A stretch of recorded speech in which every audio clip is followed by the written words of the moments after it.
भिशी पार्टीच्या आम्ही सर्व मैत्रिणींनी ट्रिप काढण्याचे ठरवले. सर्वजणी अगदी उत्साही. कोणाला छोटे मूल असल्याकारणाने किंवा अजून कोणाला काही प्रॉब्लेम. तरीही एक दोन सोडल्या तर बाकी तयार झाल्यात. एक छानसा स्पॉट निवडला. कारण एक दिवस भर फक्त. साधारण रात्री 9 किंवा 10 येऊन पोहोचणार. मग ठरले आणि निघाली आमची ट्रिप. जाताना मध्ये एके ठिकाणी चहा प्यायला थांबलो. साधारण आम्ही 15 जणी होतो. तेवढी मोठी गाडी आम्ही हायर केली. निसर्गाच्या सान्निध्यातून वाट काढत आमची गाडी जात होती. सोबत आमची धमाल सुरू होती. 3 तास जायला लागणार होते. एकदाचे आम्ही त्या स्पॉटवर पोहोचलो. आधीच ठरवून ठेवलेला नाश्ता केला आणि दुपारपर्यंत खूप एन्जॉय केला. मग जेवण आणि नंतर राहिलेली बाकी भ्रमंती. फिरता फिरता थोडा वेळच झाला. अंधार पडायला लागला. पक्षी आपापल्या घरट्यात परतण्याची घाई करत होते. संपूर्ण ती हिरवळीची जागा त्यांच्या किलबिलाटाने व्यापून गेलेली. फेब्रुवारीचा महिना. त्यामध्ये थोडी बोचरी थंडी हवा स्पर्शून अंगाला काटे येत होते. विशेष म्हणजे तिथे इलेक्ट्रिसिटी नव्हती. आधीच आम्हाला लवकर निघण्याची सूचना मिळालेली होती. तरी वापस निघायला वेळच झाला. त्यात आम्ही फक्त महिला. जंगलातून वाट काढता काढताच वेळ होणार होता. अनामिक भीतीने थोडी हुरहुर वाटायला लागली आणि बसलो एकदाचं गाडीत. गाडी सुरू झाली नि एकदाचं हुश वाटलं. आता लवकरच घरी पोहोचू. पुन्हा एकदा असे वाटायला लागले की किती आपण भित्रे आहोत. ड्रायव्हरला चल लवकर म्हणून सांगत होतो. आता गाडी दाट जंगलातून वाट काढत होती. हा रस्ता फारच निमुळता होता. समोर जातो की नाही की इथेच बंद झाला असे वाटत होते. थोडे दूर जात नाही तर गाडी बंद झाली. सुरूच होईना. ड्रायव्हरने खूप प्रयत्न केले पण सुरूच होत नव्हती. खाली उतरायचीही भीती. पण आता ड्रायव्हरला उतरणे भाग होते. त्याने बोनेट उघडून पाहिले. अंधारात काहीच दिसत नव्हते. आम्ही मोबाईलची लाईट लावला आणि त्याला उजेड दाखवत इकडे तिकडे बघून कशी तरी हिंमत दाखवून उभी होतो. आता आम्हाला काही पर्यायच नव्हता. फक्त 2-3 मोबाईल सुरू होते पण नेटवर्क काहीच नव्हते. बाकीच्यांच्या मोबाईलची बॅटरी डाऊन. आता आमच्या जवळचे खायचे पदार्थ पण संपले आणि पाणी पण. निशब्द वातावरण. एकीशी बोलत नव्हती. सर्वजणींनी एकमेकींच्या हातात हात घेऊन घट्ट पकडून ठेवले. ड्रायव्हर एकच. काय तो माणूस सोबत. तो पण असफल राहिला. घड्याळ पाहिले. रात्रीचे 9 वाजलेले. बापरे 2 तास झाले आपण इथेच आहोत. आता मात्र पुरतं घाबरून गेलो.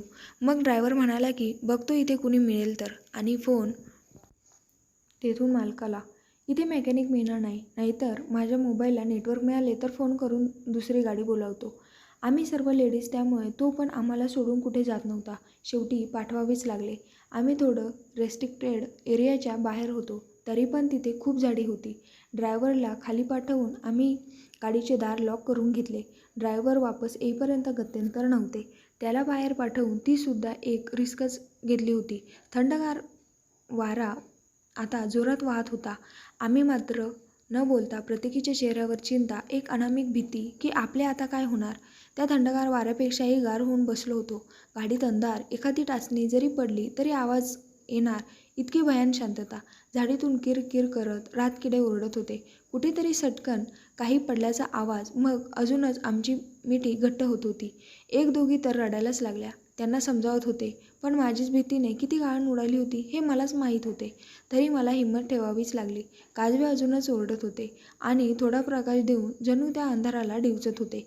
तितकंच मनाला बरं वाटत होते. कुठेतरी लांब कोल्ह्याची कोल्हेकुई सुरू होती. त्या शांततेला चिरत तो आवाज अजूनच भेदरणारा वाटत होता.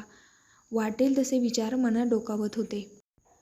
प्राण्यापेक्षाही जिवंत नराधामाची जास्त भीती वाटत होती. एक सावली बसच्या दिशेने येताना दिसली आणि आमची तर पूर्ण हवाच निसटली. थोडं वर डोकं करून पाहिलं तर थोड्या वेळात ती सावली काही कानोसा घेत तेथून झाडीत गायब झाली. जीव मुठीत घेऊन बसलो होतो. घरची चिंता वाटत होती. काय म्हणतील आपल्या काळजीने ते कसे असतील. घड्याळात पाहिले. मध्यरात्रीचे 12 वाजलेले. हे 3 तास किती भयंकर. आम्ही सुरक्षित असल्याची खात्री पटली. घशाला कोरड पडली होती पण प्यायला पाणी नव्हते. कुणाच्या तरी पर्समध्ये चॉकलेट होते. ते खाऊन कशी तरी वेळ निभावली. साधारण रात्रीला 12:30 वाजता आमच्या बसचा दरवाजा ठोठावला.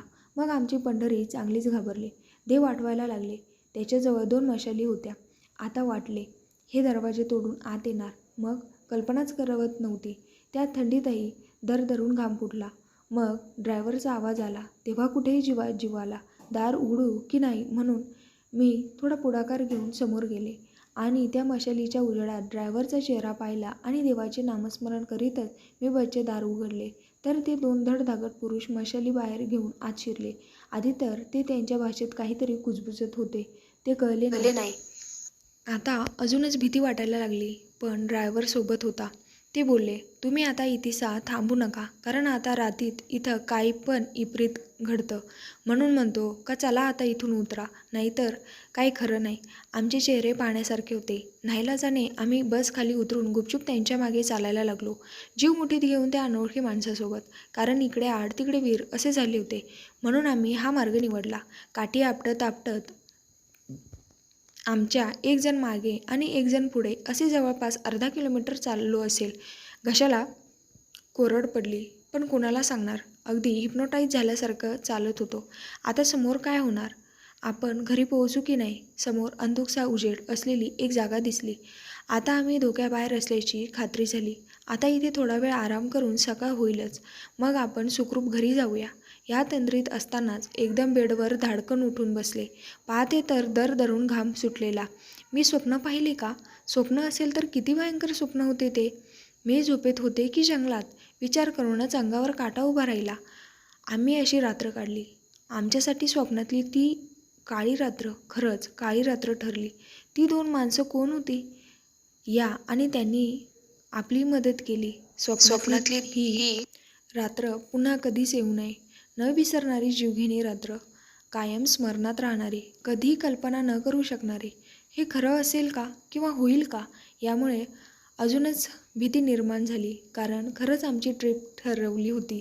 आता सर्व तयारीनिशी जायला हवंय. भरपूर पाणी, पॉवर बँक, काही खायचे सामान.